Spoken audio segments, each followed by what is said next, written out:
And the first question is, in our most recent Survey USA 11 Alive poll, 71% of voters say crime in the city will be a major factor in how they vote. How much of the surging crime rate do you believe is pandemic related? Well, I believe the pandemic certainly plays a role in everything that's happening, but I don't think that it's the only issue. You know, we have in this city some generational poverty issues that we haven't addressed. I believe that that is a large part of it. So that's why my 5C's crime plan first focuses on our children. Many of the crimes are being conducted by kids that are 12 to 24 years old, focusing on mentoring, getting them youth employment. They don't like to do arts and crafts. They want to make money, and then enriching their lives with exposing them to other activities. Because I believe when kids do things that keep their attention, they don't do other things. And it also focuses on the family. We have to remember that.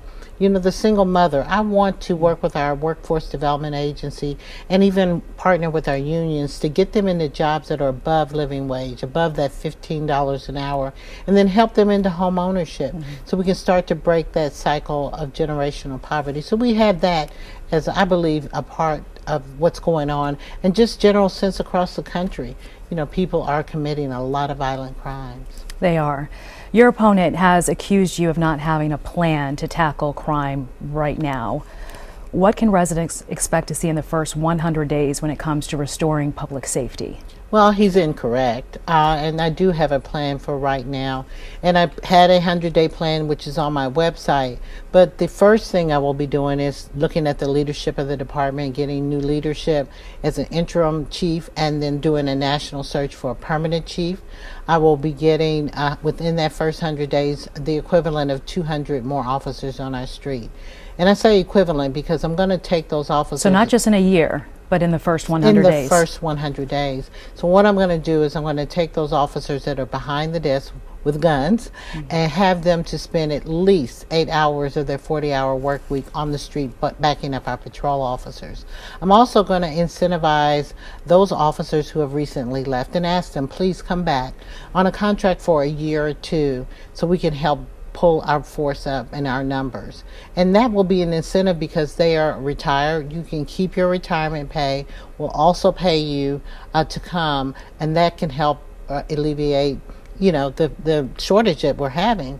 And then I'm also going to have 24-hour, 7-day-a-week mental health responders on our streets. That will also take some of the pressure off our officers. They won't be armed.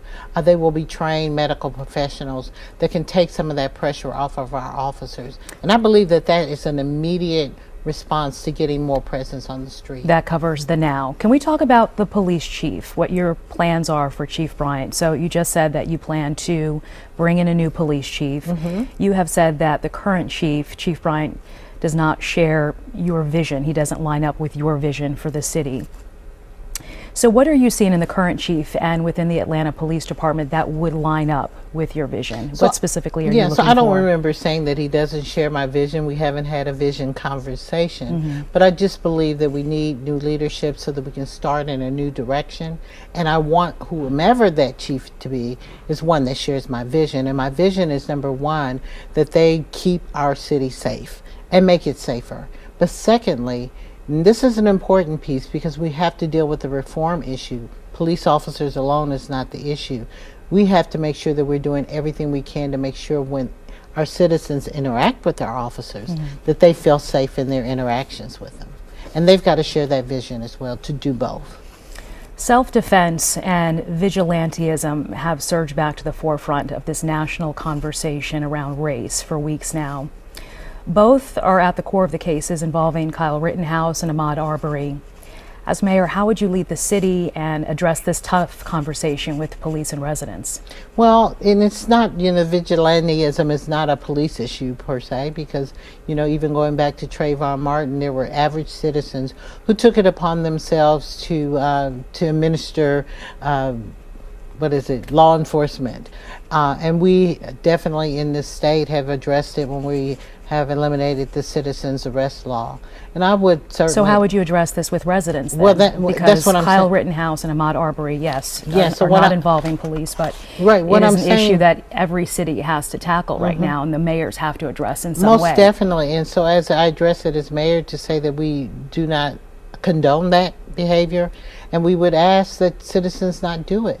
And if we're doing our job with our police and our law enforcement, people shouldn't feel a need to have to take on that role themselves. And that's what I'm going to do, is make this city safe so that people don't feel that they have to arm themselves or they have to become the police force in the community, because we have people that are trained professionals to do it. Okay.